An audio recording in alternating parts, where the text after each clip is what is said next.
Bismillahirrahmanirrahim, en el nombre de Dios, el clementísimo, el misericordiosísimo, un nuevo programa de diálogos de An-Nur. Esta vez tenemos el honor de tener como invitado a Nicolás Moraz, que es conferencista, es periodista y es un hombre bastante brillante que acabo de conocer hace poco en el sentido de su saber, su juventud. 24 años, Nicolás. 24 años. De Bariloche, nacido en Río Negro. Nacido en Bariloche, efectivamente.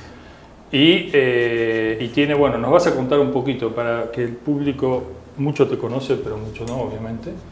Entonces, ayúdame un poco en este diálogo de An-Nur, contanos un poquito, brevemente, así algo de vos y una presentación de vos de tus aportes. Bueno, Sheikh, ante todo un placer la invitación. Seguramente vamos a tener un diálogo sumamente interesante en el día de hoy. Yo soy periodista, entiendo la comunicación como una herramienta para la realización de mis principios éticos. Soy, ante todo, un liberal, coherente con los principios de la defensa inclaudicable de la libertad del individuo, de la justicia y las garantías para los seres humanos, y de la propiedad legítima, tanto privada como comunitaria.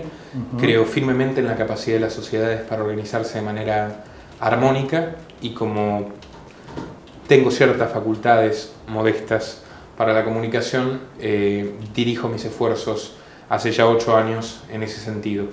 He sido desde corresponsal de un pequeño periódico digital español, columnista en su momento de Infobae, de La Voz del Interior, colaboré con varias revistas especializadas, tuve mi propio programa de radio y actualmente soy comentarista de las cadenas Sputnik e Hispan TV, y eventualmente también colaboro con Telesur, dicto conferencias, lo he hecho en varios países y bueno, siempre estoy predispuesto a asistir donde me convoquen para promover mis puntos de vista y por supuesto nutrirme de los ajenos.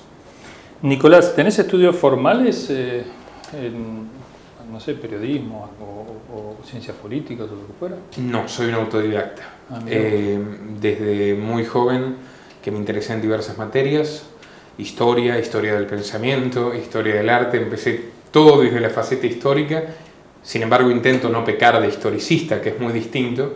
Luego la filosofía, por supuesto, en menor medida he estudiado también sobre epistemología y además soy, sobre todo, habiendo tenido por supuesto la posibilidad de asistir a la educación formal, soy un militante de la autodidaxia, soy un activo opositor a la institucionalización de la educación, que considero que es a su vez una forma de mercantilizarla, como diría el famoso pedagogo Iván Ilich, pero fundamentalmente de convertirla en un instrumento de adoctrinamiento servil a las élites circunstanciales de cada momento histórico. Muy bien, vemos y ustedes ven que es una personalidad bastante atípica, digamos, ¿no?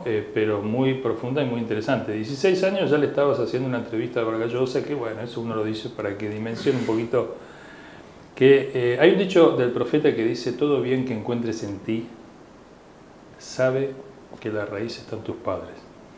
¿Cómo es que un joven tan joven, digamos, autodidacta, tan, digamos, profuso en sus estudios, en su preocupación, en lo cultural, digamos, ¿tus padres eran gente de cultura?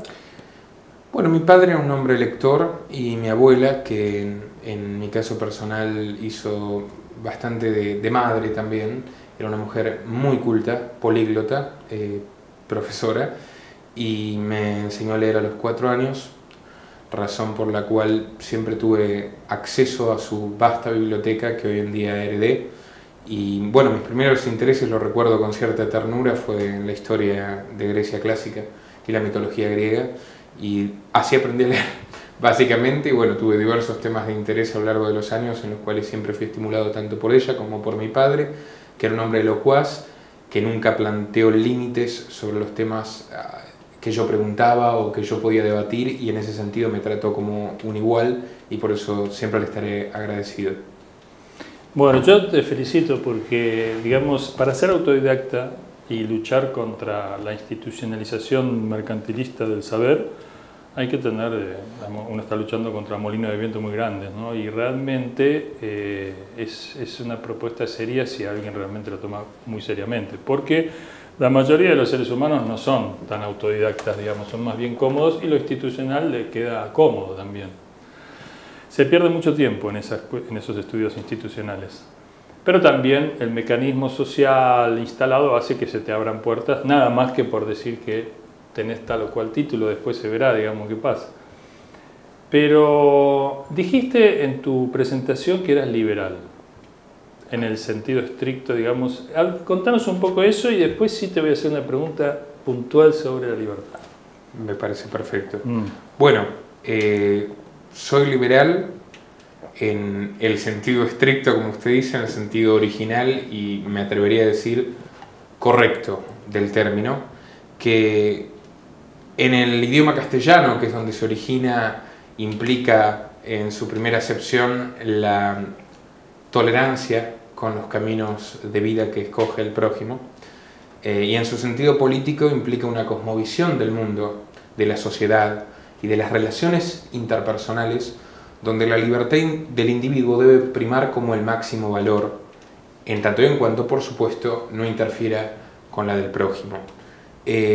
Yo he estudiado profundamente al liberalismo y he concluido, y esto lo repito cada vez que puedo porque nobleza obliga, es fundamental para comprender los principios de la filosofía liberal, que, bueno, tanto el nombre como los valores promovidos por los filósofos y por los héroes incluso que ha dado el liberalismo en todo el planeta han sido profundamente tergiversados de una manera deliberada y adrede, profanados, diría yo, y hoy en una suerte de representación de lo que George Orwell en 1984 consideró como el doble pensar, o sea, el exacto significado opuesto a los términos originales de las palabras.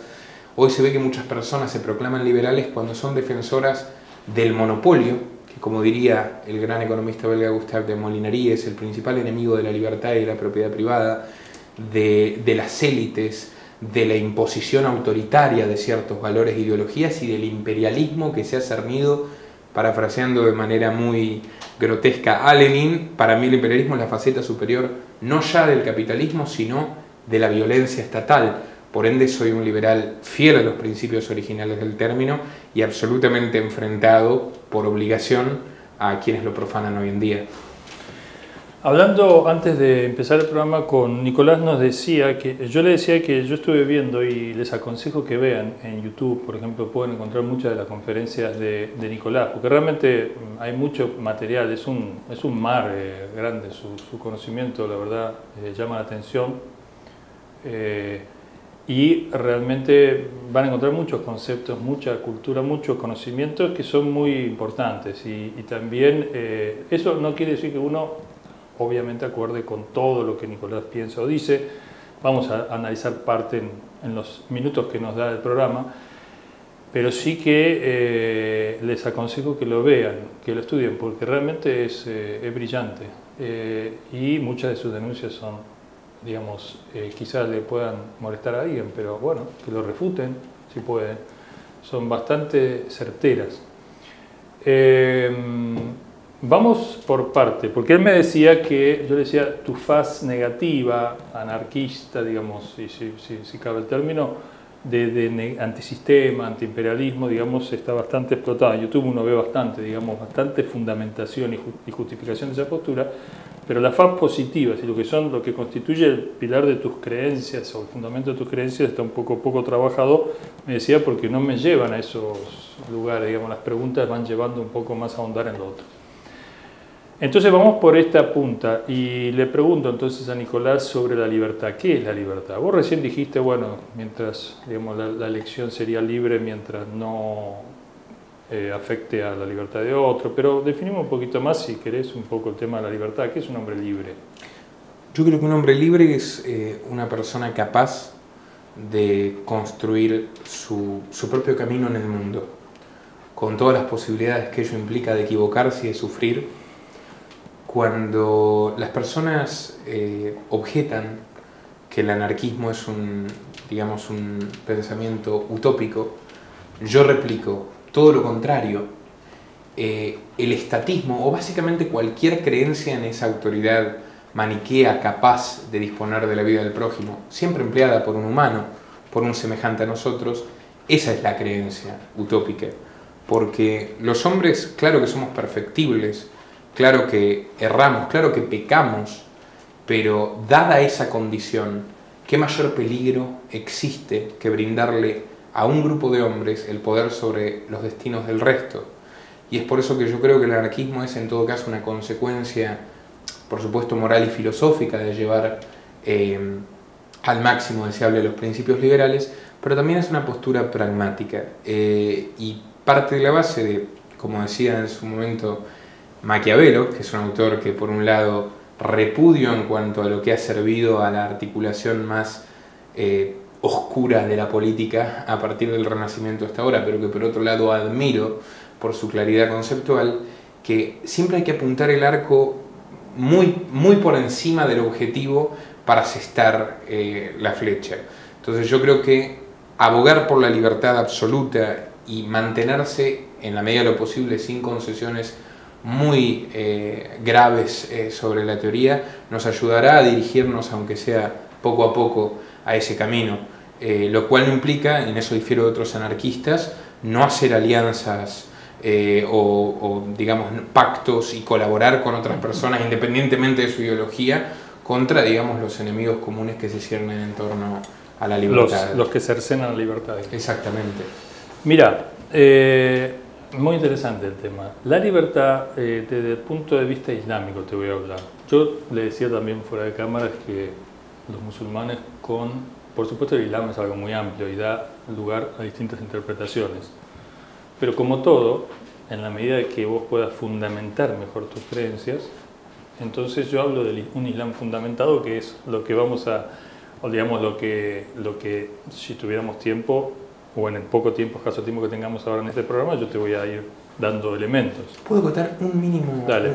Porque me quedo pendiente para después de escucharlo con plenitud. Usted me interesa mucho, de hecho, educarme en ese sentido.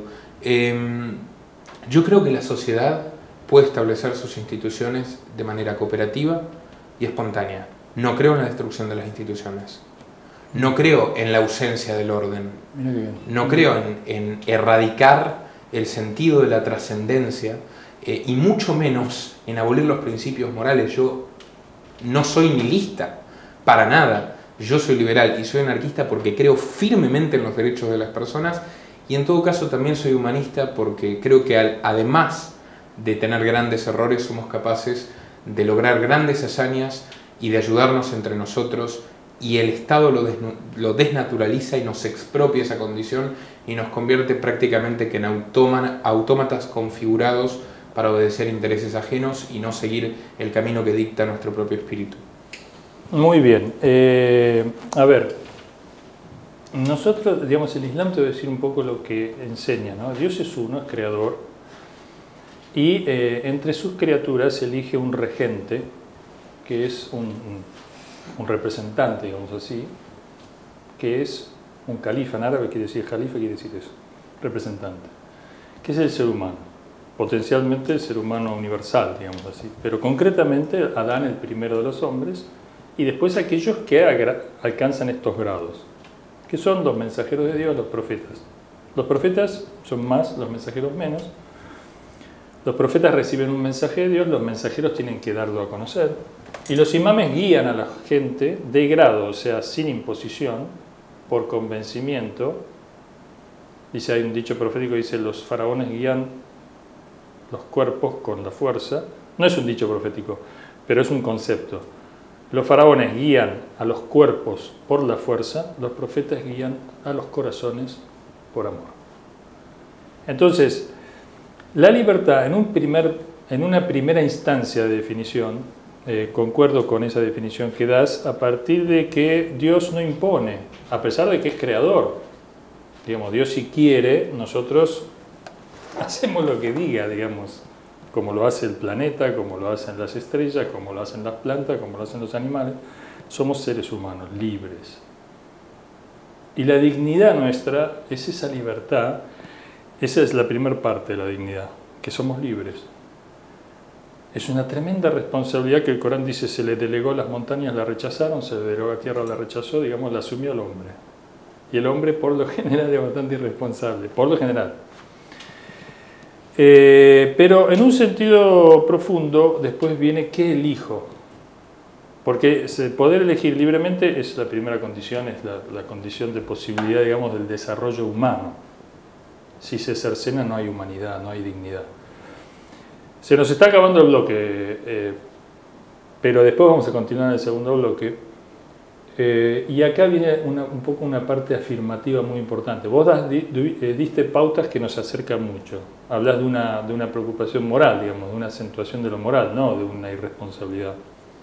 De una aceptación de un orden, pero un orden que tiene que ser con las condiciones de moralidad garantizadas y demás.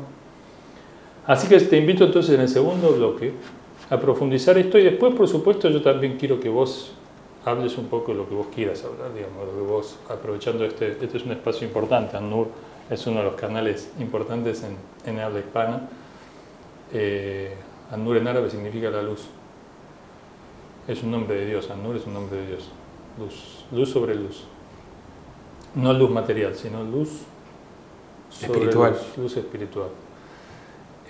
Vamos entonces con Nicolás Moraz a el segundo bloque a continuar, digamos, profundizando este tema y otros temas con él.